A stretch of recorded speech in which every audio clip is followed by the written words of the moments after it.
Hello everyone. आज हम discuss करेंगे लेक्चर नंबर 6 और लेक्चर नंबर 6 में आपकी configuration of tolerance, chart of count and basic configuration of controlling ये इसमें मैचिंग की जाएगी। तो अभी जो हम एसएपी के ऊपर काम करें उसका जो स्टार्टिंग पॉइंट है वो है आपका point number 6, transition path new implementations for HANA cloud edition, and number 7 transition path system number 7 transition path new implementation S/4HANA on premise। यहाँ पे दो जो टर्म्स इस्तेमाल की गई हैं, on premise and cloud base. Do you have some concept about cloud and premise base please?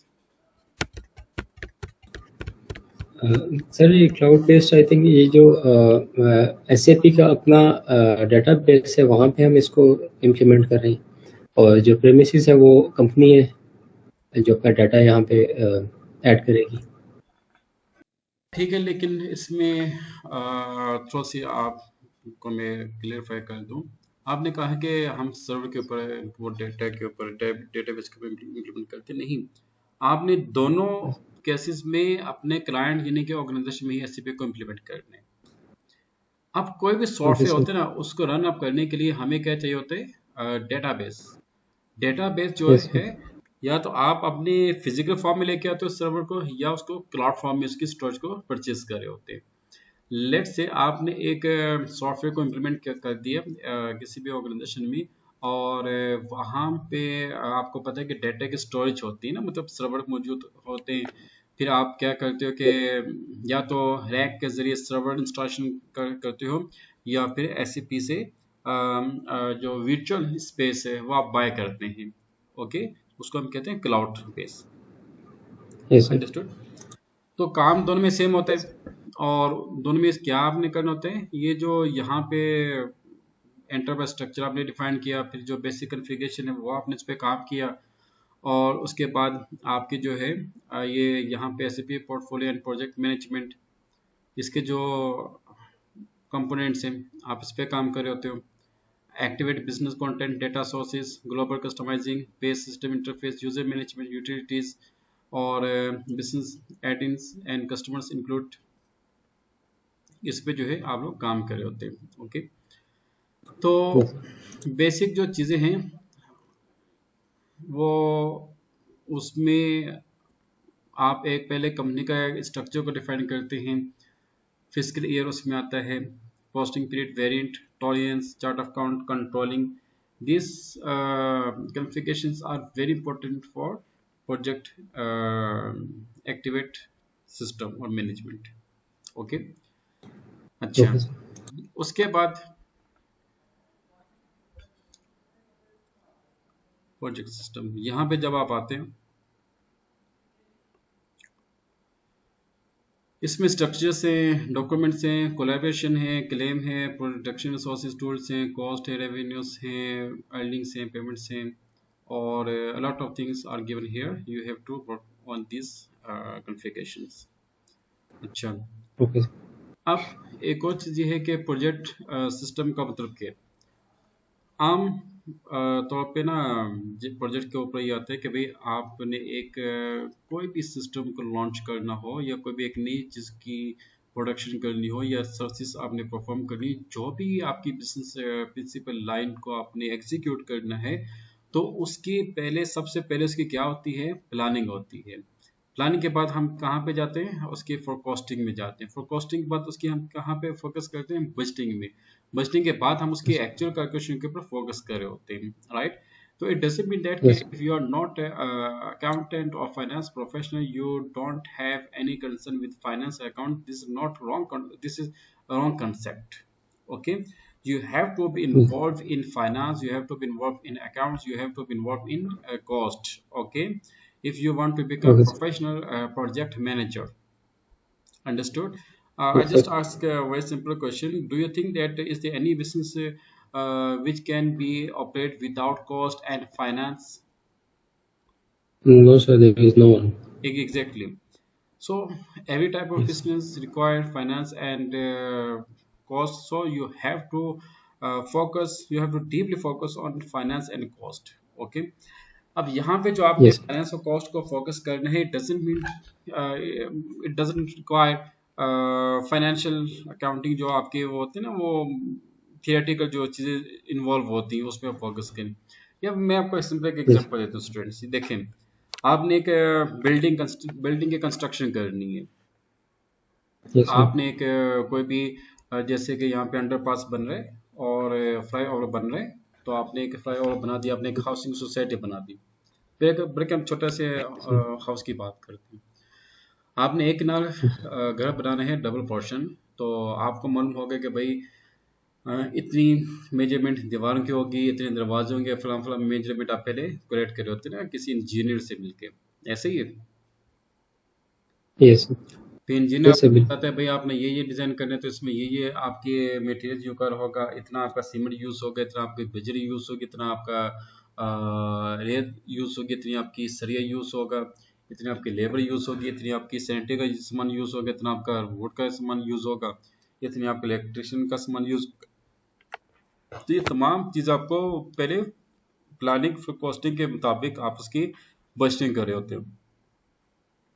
आप ये देखते हैं भाई इतना इसमें कॉस्ट आ रही Yes, है, sir. तो आप क्या करते हैं उस कॉस्ट में तकरीबन 10 to 20% ऐड अप करने के बाद आप एक बजट एलोकेट करते हैं। लेट्स से कि वो कहते हैं कि इसमें 25 मिलियन की कॉस्ट आ जाएगी, आप बोलते हैं चलो यार मतलब इसमें जो है मैं आपको 25 के बजाय मैं आपको 30 मिलियन जो है मैं आपको कॉस्ट फंड दे रहा हूँ, you have to complete this house within this time period. Okay, इसमें टाइम पीरियड जो है वो मैटर कर रहा होता है। Yes, understood? अच्छा, आपने उसको मतलब yes, sir. टोटल कर दिया। इसमें देखिए इसमें स्ट्रक्चर से, डॉक्यूमेंटेशन है, कोलेब्रेशन से, क्लेम से, ये 4 पॉइंट इसमें यहीं पे क्लियर हो जाते हैं। हर बिजनेस की मैं बात कर रहा हूँ। Yes, देखो sir. आपने अगर घर की तामीर करनी है उसमें भी ये चीज़ इन्वॉल्व है, अगर आपने कोई एक आईटी सर्विसेज प्रोवाइड करनी है वो उसमें भी ये चीज़ें मौजूद हैं, अगर आपने किसी चीज़ की प्रोडक्शन करनी है, मैन्युफैक्चरिंग करनी है, उसमें भी चीज़ें इन्वॉल्व हैं। ओके, अच्छा उसके बाद क्या होता Yes, है, sir.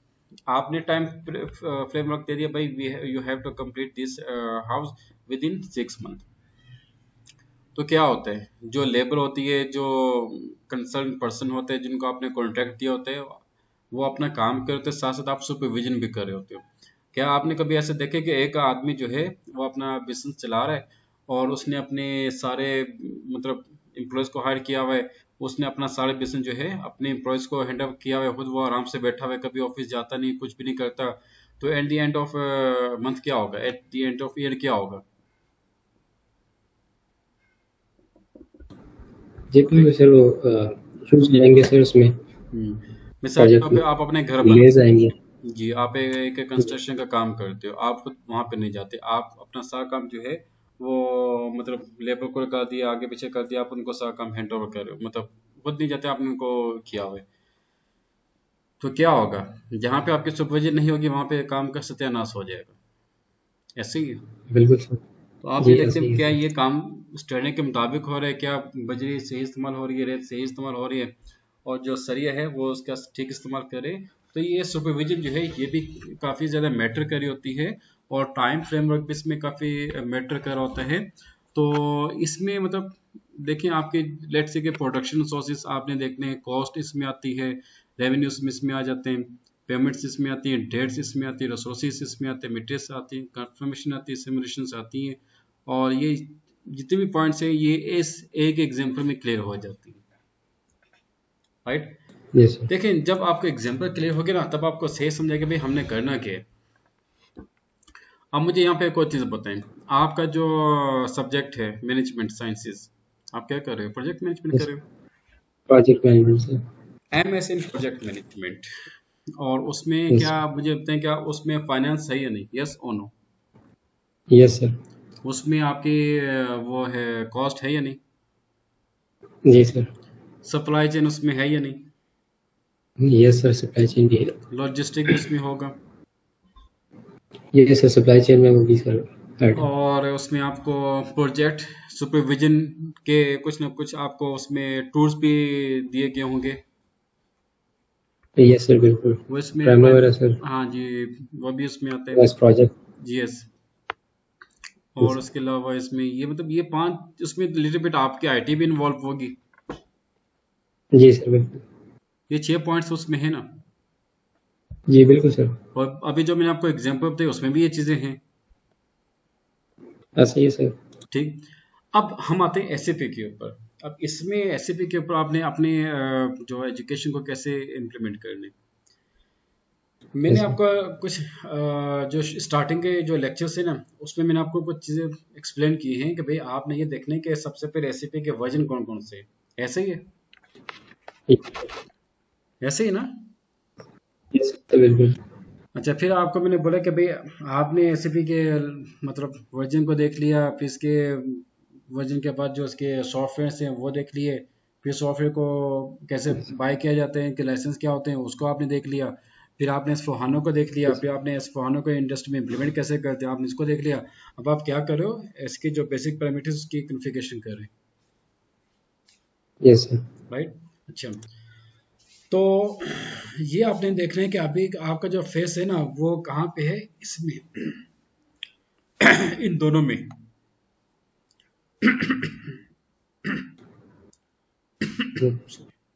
ये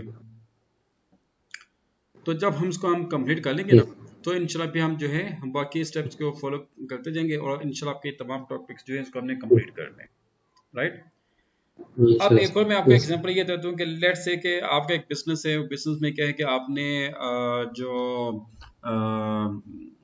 प्रोडक्शन है, कंपनी का काम क्या है, आपकी कंपनी का क्या काम है, बेवरेजेस का।